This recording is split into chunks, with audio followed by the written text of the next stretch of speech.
Um, I think I've definitely touched on one that was kind of life defining for me. One that was really, really challenging. Again, we've kind of skirted on the outskirts of what that was like, but internally, what that was like at that time. Know how I actually felt. I felt as low as a snake's belly. I didn't know like what was going on. So there was a lot of real kind of dark moments for a long period of time after that event. There's been many more challenges since. As you know, you get your challenges in life, you get your challenges in business, and it's how you perceive them. And like well, the people that I work with and coach, Colm, some of them are going through real challenges in their business. And what I automatically begin to do is, right, well, let's look at the other side of that. How's that serving you right now? How's that benefiting you right now? How's that helping you grow right now? Where's that giving you resilience? How's that going to pay dividends in 6 months, 12 months, 18 months? So I think that for me, that was a major event. There's been other events since.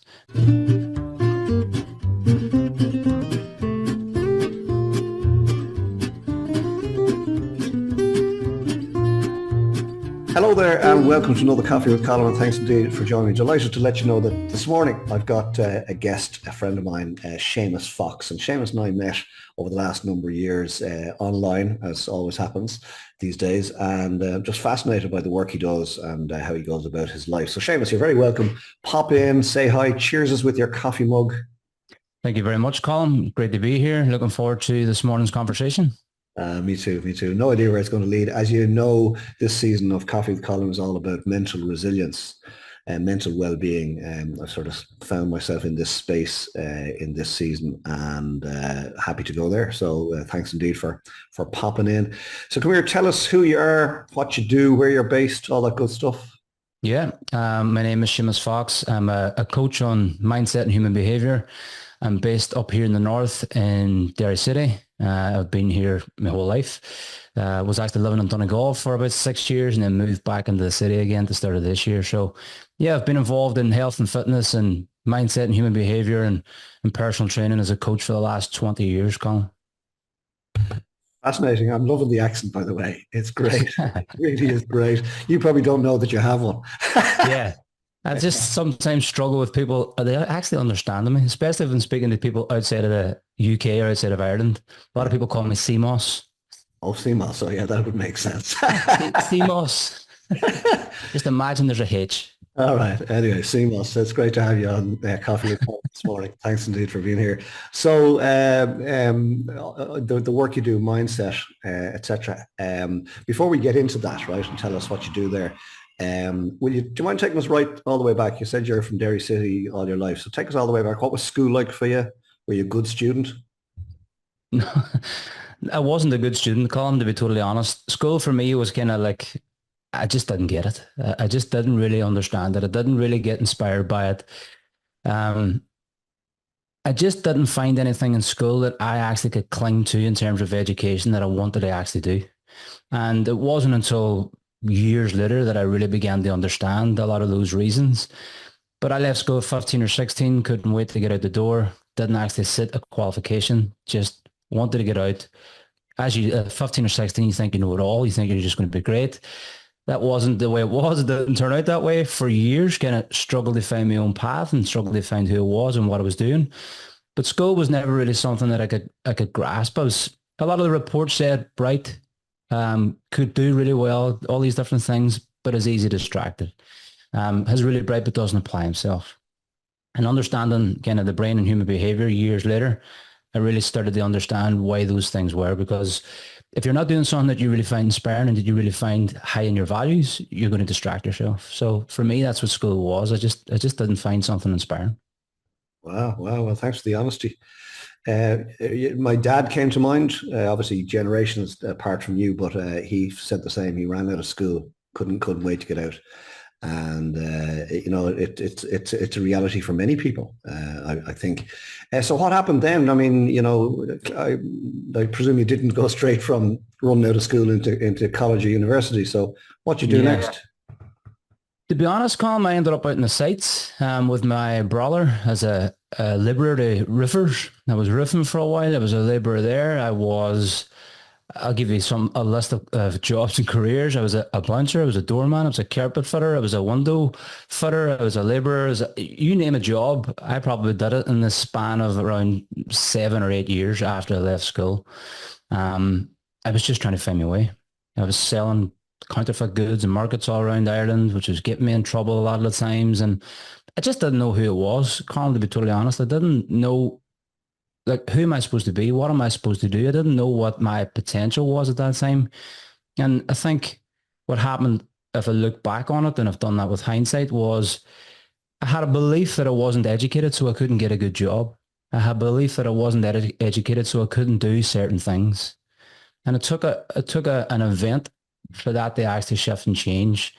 And it got me realigned again with what I actually have always really valued. From a young age of 7, I've been involved in sports and health and fitness, playing football, boxing, and I've always been involved in that. But then probably around the age of 17, 18, I kind of lost my way. Hit the party scene, just got into a bit of a rut, running around with the wrong crowds, doing the wrong things, and kind of just not really knowing who I was or where I was going. And then things began to shift and change for me through an event, which I'm happy to share and go through. Yeah, we'll talk about that for sure. Seamus, loving the honesty, loving the Yeah, honesty. The whole idea here. Find myself led into this conversations about mental well-being in this season of Coffee with Colm. Really happy to go there, but it's really interesting when people are open and vulnerable. Because people meet you in the street, right, and they think, geez, look around Seamus Fox or Seamus Fox, right? He's yeah, got his act together, right? But they don't know the backstory. And yeah, by us sharing our vulnerabilities and our backstory, other people out there will say, hang on a second, see what Seamus went through. I'm going through that, or I've been through that, and he's okay, therefore I'll be okay. So that's the whole idea. Happy yeah, days. And again, my dad came to mind. He said for years, he went back, by the way, down here to do your leaving cert. Is it the A levels in yeah, North? Yeah. So he never sat his leaving cert, right? And he always felt exactly what you said there. He always felt uneducated in company, right? Didn't know how to hold himself. And he went back and did the leaving cert at age 37. Hats off to him. But that was a deep need in him just to say, you know what, I'm okay. Of course, he was okay anyway, as were you. But yeah, as you said, you had a belief system that yeah, totally was. yeah. But it's Right. funny because those things, Colin, that we think we're missing were the very things that we needed. Because I had created a void, an emptiness in myself that I wasn't educated.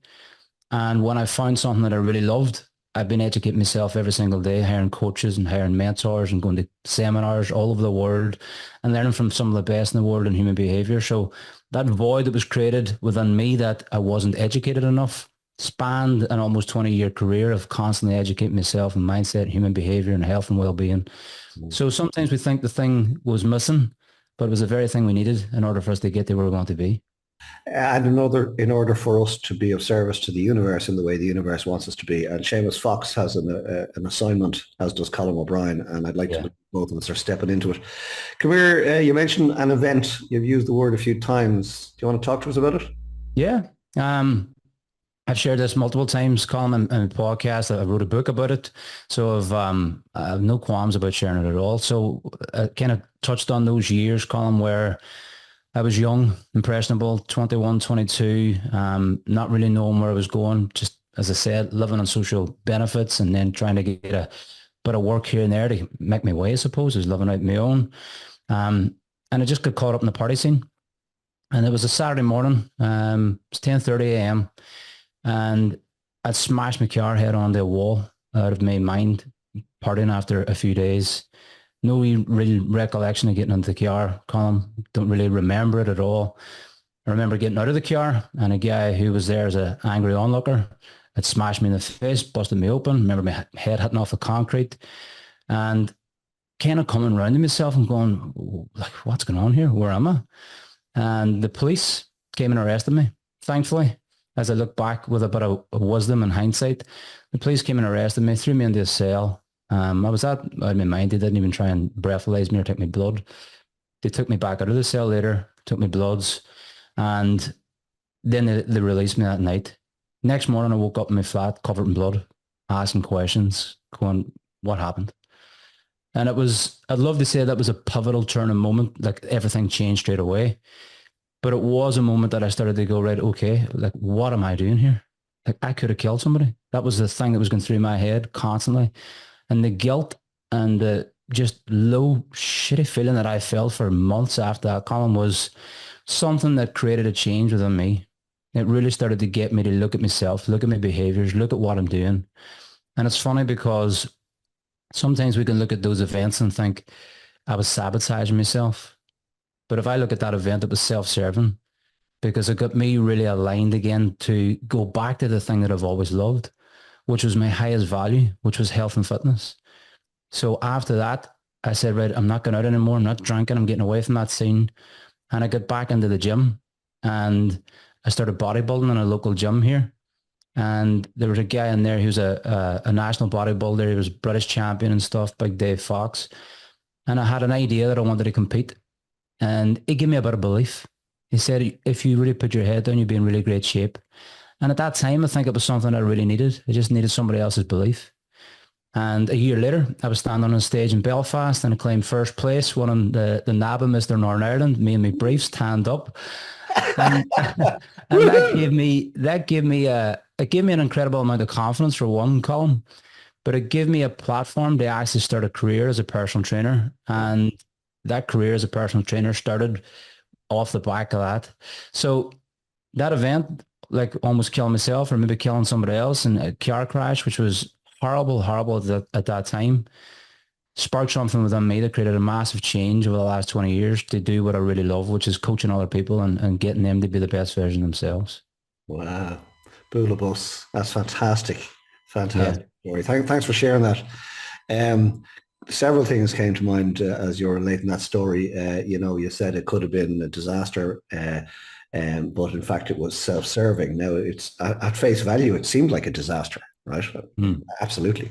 But I think you and I share a common belief around the universe, and the universe has ways of nudging us into into the direction, the lane we're supposed to be in, or slapping us in the head, saying, Yeah. "Wake up here." Yeah. So Or smashing in the face and making your head bounce off of concrete. That was a guy that came along and held me accountable. there you go. There you He go. held me accountable and he made me wake up. And at that age, when I was young and stupid and like 21, 22, without the sense that I have at 43, it was what I needed. Come here. Did you ever see the movie The Adjustment Bureau? I haven't, no. Check it out, the Adjustment Bureau. Great movie. Matt Damon and Emily, Yeah. Blunt, I think. But anyway, essentially, the Adjustment Bureau is angels, right? It's fascinating Yeah. story. And but your man smashed in the face. He was one of Yeah. those angels. He was sent to you, right? Yeah. 100%. Yeah. 100%.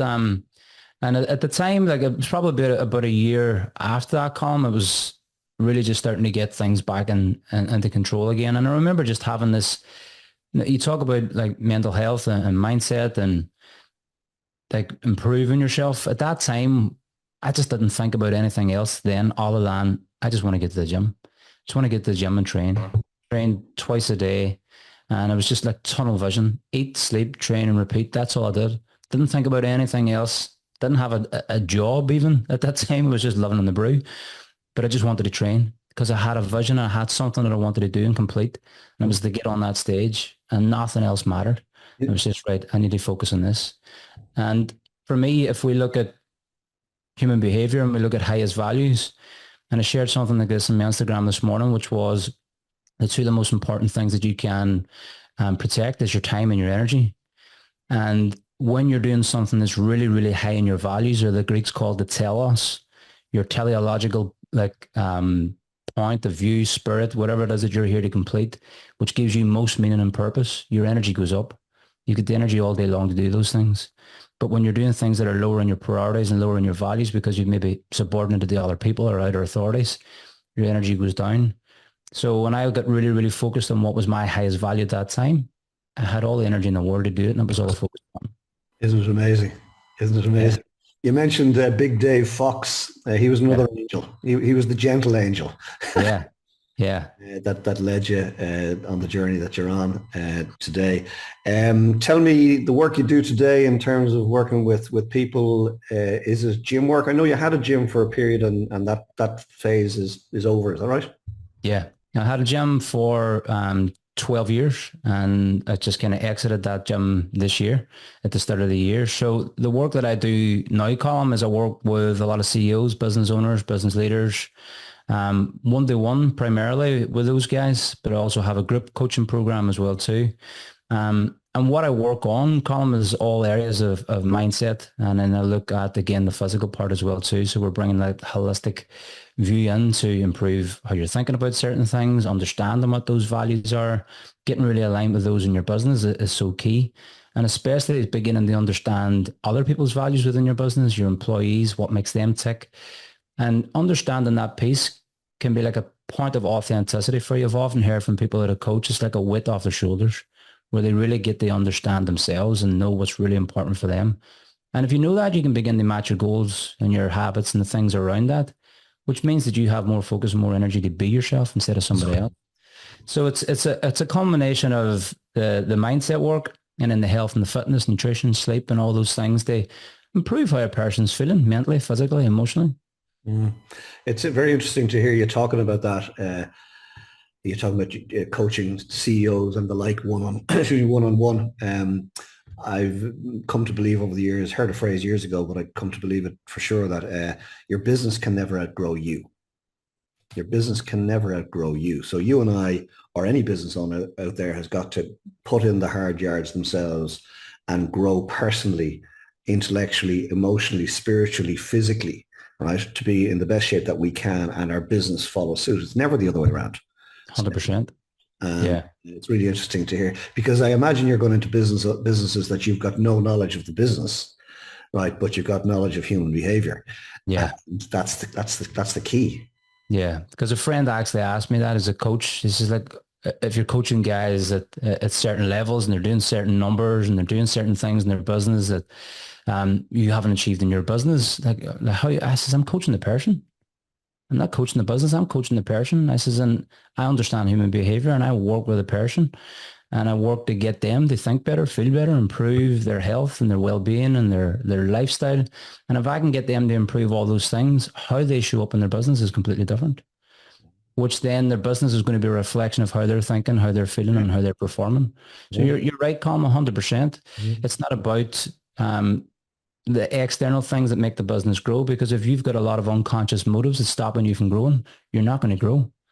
So it's about uncovering those things and getting rid of those unconscious motives and collapsing those fears and linking the growth of the business, the higher values, so that you can find more meaning and more purpose and keep moving forward. It's very interesting because, and somewhat scary, that many of these habits or beliefs are unconscious. So we don't even know that we don't know about them, right? And so, we need to bump into somebody, an angel like you, like Seamus Fox, right? In our journeys, right? We've all got to bump into people who nudge us, and we learn from, and we all learn from each other. If we're open to it, we all learn from each other. Yeah, look, I think it's fascinating work, and I applaud you for doing it. And I'm delighted because you and I met a couple of years ago, and we were talking about your work in the gym and the gym that you owned and whatnot. And your dream was to exit. I'm delighted that you've achieved that dream, and you're fully aligned with what you always wanted to do. Tell me. No, I had a question. It's got in my head. It'll come back to you in a moment. Actually, tell me about the picture behind you. There's a lovely picture behind you. It looks like the yin and yang, but it's very different. Yeah. It's kind of that encapsulated, the yin and the yang, which for me, if I look at it from a coaching perspective, is bringing people's perceptions back into balance. It's bringing people's perceptions back into neutrality, because so many times people are so polarized in their perception, and it causes so much emotional volatility. And I think a lot of the times as human beings naturally, but especially in business, we've a lot of charges and we've expectations for people to be a certain way, things to be a certain way, life to be a certain way. And a lot of the times throughout our life, Colm, we begin to create those experiences. We store those experiences subconsciously. And if we haven't balanced out our perceptions of those experiences run us and we don't run them. So for me, it's a lot of the deeper work that I also do with people that I'm coaching is getting them to shift and find the balance in their perception so that they can bring themselves back into neutrality. They can bring themselves back into being more objective and they can see things clearly. Everything in life is a duality. Everything is both sides. You've got a positive and a negative. You can't separate them. But most times in our expectations, we want the positive. We want the business to be pleasurable. We want the business to be positive. We want it to have it all the way that we want it. And we need to know that in order to have that, you have to embrace the opposite side, which is the challenge, which is the pains in order to grow. Yeah. And if you can embrace both sides and see it as on the way instead of in the way, then you begin to move forward. Cool. Step out of the way so we can see it. Anybody who's watching look at that. Isn't that just beautiful? It's stunning. Yeah, it's a nice picture, isn't it? Beautiful, yeah. I remember my question, by the way, as well, which was, it was a point you said, and I wanted to make it to the people who are listening.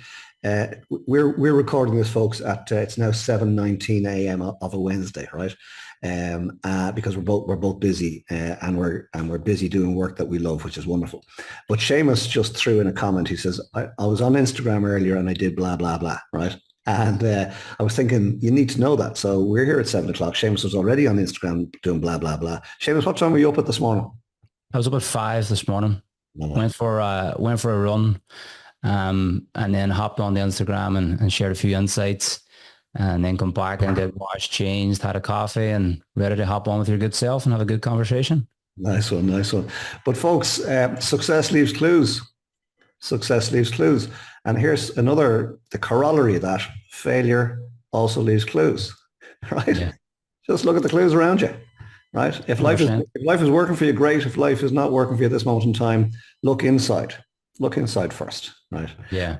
Happy days. Listen, come here, loving what you're doing. I love your office. That's very serene looking. Looks like you can do great work there. Yeah, it's nice and calming and relaxing. It's a good space for talking and having good conversations like with yourself, and then just coaching I think your environment is really, really important, definitely, especially for work. Your environment as a whole. There's a quote by James Clear. He said, the environment is the invisible hand that shapes human behavior. And I think it's so important and so true. You know, and I know the people that you surround yourself with, the information that you listen to, who you listen to, what you're listening to is going to impact how you think, how you feel, and the decisions you make, the actions you take, and the results that you get. So one of the big things that I started to do when I wanted to create change was I had to look at my environment. Who am I around? What am I listening to?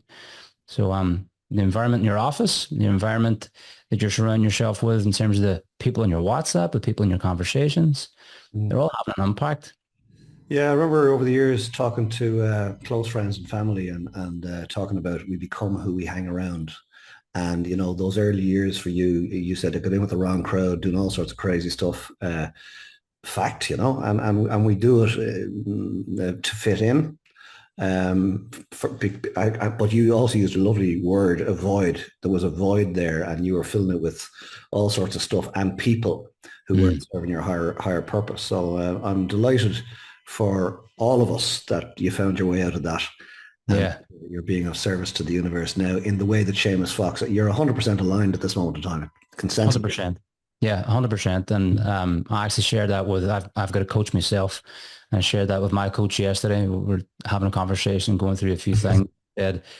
This year just feels like I'm really aligned with that highest value of what I really love to do. And I shared that, which was speaking, coaching, teaching. That's for me, the real highest value, the thing that I know that I can do all day long. And if I know that that's the thing, I think especially if we look at it from a business point of view, it's like, well, how can I delegate all the other stuff out so I can get to do the thing that I actually really love?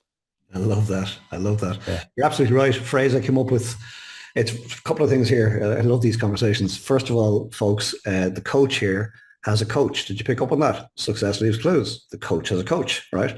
But I was saying that to somebody recently, that the only thing you and I should be doing in our business is only the thing that only you and I can do in our business, right? So you can't delegate out the coaching side of your business, but you could delegate out phone calls or admin or bookwork or whatever it might be, or follow through. I don't know what it might be in your case, but the only thing you and I should be doing in our business is only the thing that only you and I can do in our business. Right? Yeah. And that 100%. Yeah, but Can I share a bit on that, Colm? Because I yeah, did that in growing a fitness business, like hired coaches, brought a lot of people in, had delegated everything out, and it outsourced the thing that I actually really love, which was my highest value, which was coaching. I had other people doing all the coaching, and it was the most volatile that I felt emotionally for a period of time. And I was escaping. I was like drinking a lot at that time and trying to do all these different things. And I'd done a lot of the things that people tell you to do in your business, which was like grow your business and bring people in. But I delegated it the thing that was most important to me.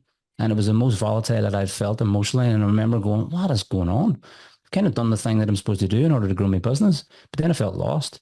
So delegate out the stuff that's lower in your priority and stick to high priority. Make sure that you do the thing that you really love and that you really feel inspired to do. Don't delegate that out because you're going to give yourself a bit of a handling. delighted to have this chat with you, Seamus. This is just fantastic. And again, I love it. Like, this is completely unscripted, right? Yeah. We said we'd have a chat. It's all about mental well-being, and you can sense from Seamus here what the stuff that you had to struggle with over the years and the lessons he's learned. And you're obviously very at this stage used to being introspective. You're very good at going into yourself to say what's going on for me here and now. Come here. Two questions, right? Because we could be here all day, but we can't be here all day, right? Two questions. Two times in your life. One time where it was very black. Now, maybe we've touched on that already, but maybe we haven't. And how you came through that. That's the first one. And then the second one, I'd like to finish on a high. A really proud moment in Seamus Fox's life. Um, I think I've definitely touched on one that was kind of life defining for me when it was really, really challenging. Again, we've kind of skirted on the outskirts of what that was like, but internally what that was like at that time, you know, how I actually felt. I felt as low as a snake's belly. I didn't know like what was going on. So there was a lot of real kind of dark moments for a long period of time after that event. There's been many more challenges since. As you know, you get your challenges in life, you get your challenges in business, and it's how you perceive them. And like with the people that I work with and coach, Colm, some of them are going through real challenges in their business. And what I automatically begin to do is, right, well, let's look at the other side of that. How's that serving you right now? How's that benefiting you right now? How's that helping you grow right now? Where's that giving you resilience? How's that going to pay dividends in 6 months, 12 months, 18 months? So I think that for me, that was a major event. There's been other events since business wise where I've like thought, right, the doors have to close. COVID was a prime example, especially in the fitness space when businesses were going under, gyms were going under. It was really, really challenging time. So there's been a few of those, to be totally honest. But as you said, being introspective, finding the other side and saying, right, well, how has that served? How's that benefited? How's that helped me grow? Where's that teaching me? And how does that get me realigned again to do the thing that's most important? So there's always the other side for sure. There sure is. There sure is. And again, thanks for sharing. There's somebody out there. See, here's my belief around this particular season of Coffee with Colm is we'll have great conversations with real people, right? That's all. And we'll put that out there and the universe will dictate whose ears it finds, right? 100%. So our job is, we're doing our job here this morning. Happy days, right? Up to you. Yeah, I love that. Fabulous stuff. You have rebounded so many times over the years through, again, introspection and deep work and wanting to be the best version of you. So happy days and continued success in that area. Yeah. And continued success in terms of leading people. Tell us about a really proud moment. A really proud moment. I would have to say being at the birth of my daughter 15 years ago. That was definitely one that stands out for sure. There's been many business proud moments, speaking in TEDx and achieving certain goals and being invited to speak along with people who I've had a lot of admiration for and like learn from and been educated with and then speaking alongside them. So there's been a lot of like business things that I've been proud of, speaking engagements that I've got to do that I've been really, really proud of. But one of the biggest things that was, again, life defining was the birth of my daughter and being present at that, for sure. Wonderful. And it's all boiled back. Those moments pop out as being highlights. Yeah. Somebody said the small things end up being the big things in the end, you know? Yeah, 100%. Yeah. Seamus Fox, a real pleasure, my friend, a real pleasure. I'm so looking forward to, we've never met in person, folks, in real, as my youngest daughter would say. I've never met in real yet, but I'm looking forward to that, and we'll do that for sure early in 2025. Going to wrap this up. Stay where you are. I'm going to give you the last word if you don't mind. Folks, wasn't that just fantastic? Thanks indeed for being part of this week's Coffee with Colm with my wonderful guest, Seamus Fox. I hope and trust that you got something from this. I'm sure you did. Please consider what's been shared here today and apply it into your thinking for this next week. And then come back next week and we'll share another coffee together and we'll meet another fascinating guest, God willing. In the meantime, get some great coffee for sure. Get some fresh air and R&R. If you spend too much time with other people, please take some time out and get to know yourself a little. Conversely, if you spend too much time alone, go out and meet some people. And then when the time is right, and only when the time is right, get your head back in the game, get organised for the week ahead, make next week count, and I'll see you here this time next week for another Coffee with Colm. Sláinte. But last word, Seamus Fox. I'm going to use a quote from my mentor, Dr. John DeMartini. He says, when the voice and the vision is louder in the inside and all the opinions on the outside, you've begun to master your life. So listen to the intuition, listen to the voice and the vision on the inside, and let that control your decisions and your habits and the path that you take.